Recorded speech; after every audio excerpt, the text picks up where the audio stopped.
Hey, what's crappening? This is Phil from Machine Head, and you're watching Metalheadz. Fuck you all!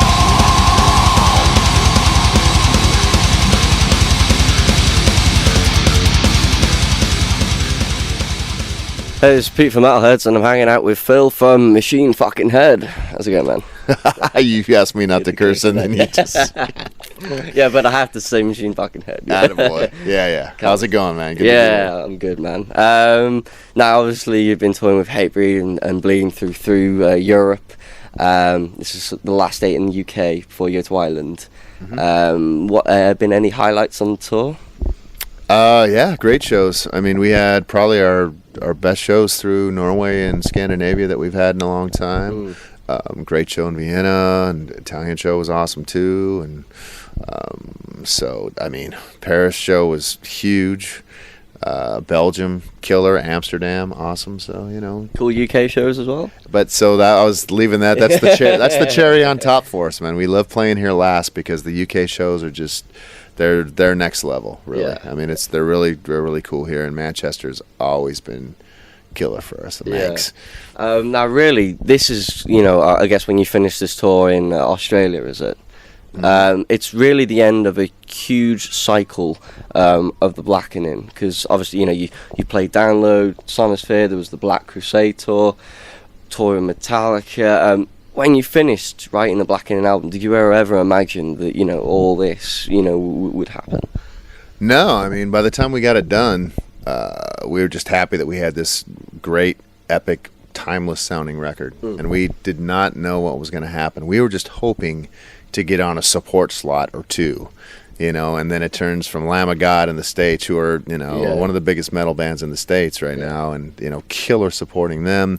And then we go to Heaven and Hell doing an arena tour, and then we come over, do Download and do Rock 'em Rings and do all of that, and then we come back and we do a good tour with Arch Enemy, co-headlining though, do one with Hell Yeah, supporting Hell Yeah in the States, and then all the Slipknot starts happening. We do the Mayhem tour, then Metallica starts, you know, I mean, and like, so much. I mean, obviously it's probably hard to pick out a highlight of all that, but is there anything that really stands out for you that, you know, you just couldn't forget in the sort of last 3 years? My biggest highlight is, I mean, there's been so many. I mean, the Grammys and everything, and but it's been the weekend we played Wacken. We headlined Wacken in front of 85,000 people, our biggest headlining festival that we've done.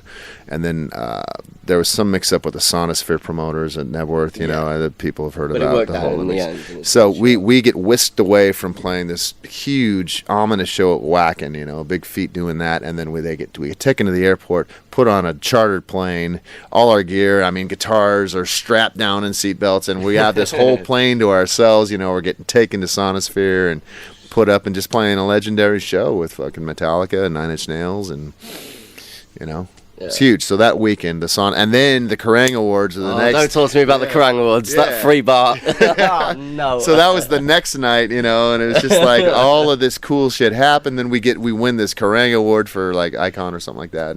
But it was just that weekend will stand out the most. Yeah, it was fantastic. Now you got Hatebreed and Bleeding Through on this tour. Have they been keeping you on your toes? Yeah, I mean, Man Must Die is out with us as well. So, I mean, four totally different bands, very energetic. You know, the Bleeding Through is, you know, Brandon's all over the place, and, you know, he's riling the crowd up, and Hatebreed is just, you know, they work the crowd really good. So, yeah, we feel we have to bring it every night. So, I mean, and we do that anyways. I mean, no matter who we're playing with, but we definitely feel we can't go up there and take a night off. Cool. So the Blackening is the album of the decade. We were all surprised by this. I mean, because obviously there's been a lot of albums in the past decade to get number one, man. Yeah, I mean, any band who's gonna win that has to be surprised. Yeah. You know, you're not gonna go, oh, I expect to win. We're record of the decade, just like I figured we would. You know, of course, we're surprised and we're honored and we're floored, and you know, I feel can't think of all the records that came out during the decade, but of course I'm a little biased, but I don't feel worthy. I mean, I think that it's awesome, but it's a matter of opinion. But the thing that I like the most is like a reader's poll. Or it's voted by the staff and by staff. That yeah. So it's like your peers and it's people that respect you that way. Instead of the Grammys is a huge honor, but it's some 80-year-old dude going, I think I've heard of Slayer before. We'll vote. Well, it's like the Rock and Roll Hall of Fame. Like Kiss keep getting snubbed out of it, don't they? And stuff like that. Like bollocks. That's cool though. Gene right here. You got Gene? Oh, nice. Wicked, man. Now, obviously, album of the decade and all that. Will this motivate you to write an even better record? No, man. I mean, it's. We felt the same pressure after Ashes. We felt the pressure after I joined the band and we were writing after Supercharger. It's like every record has got to be your best record. It's like I'm not feeling pressure to better the Blackening because we were going to do that anyways. It's not like we're going to go out, well, I guess we really have to write a good record now. It's like we're writing for ourselves. More pressure you probably don't need. Yeah? I don't think so, man. I'm not feeling any pressure because I think that the way that we are now is since I joined 8 years ago or whatever.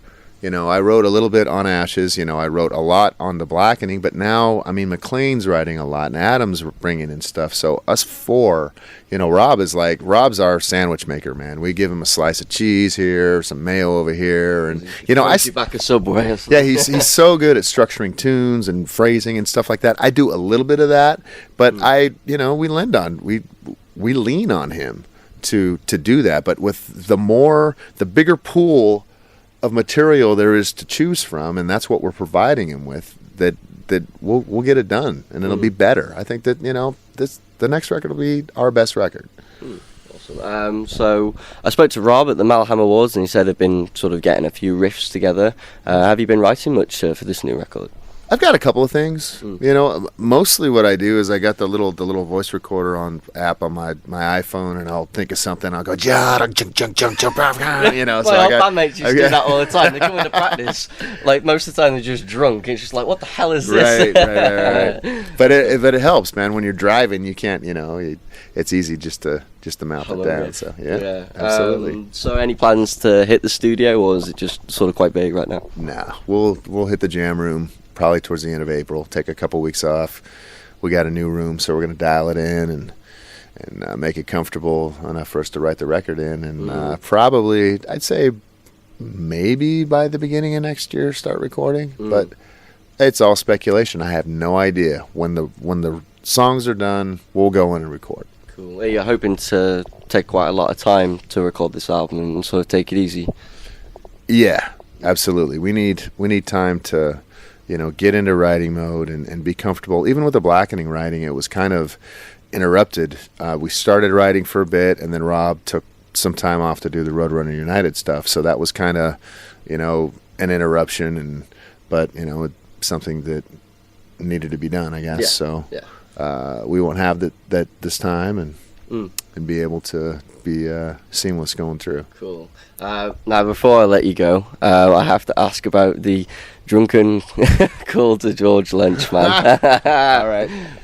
Oh, okay. Yeah, Jamie. I guess Jamie told you about that. This all happened within the past couple of days. We were on our way here from where were we? We were going to Newcastle from Glasgow. So of course Glasgow. The guy from Man Must Die had a birthday. We went to a club after and had a couple of drinks, and so we were on the bus, and I was just saying, we need to drunk dial somebody. Who are we going to drunk dial? And I was going through my phone, and I had George Lynch's number from a previous guitar tech that we shared, and we spoke on a few occasions and stuff. So we called up Lynch, and I don't even remember doing it. And I get a call the next day, and it's like, hey, who's this? This is George Lynch. I'm all, oh shit, man. I'm sorry, man. I'm a huge fan, and it's Phil from Machine Head. He's, oh, Machine Head, cool, and we chatted for a second. He said, no, it's all good. And I said, hurry, get the boys back together, hit that docking thing. Yeah. And so he was cool about it. That sounds cool. Phil, thanks a lot for hanging out with me, man. And absolutely, man. Really looking forward to the new record. All right. Cheers. You bet.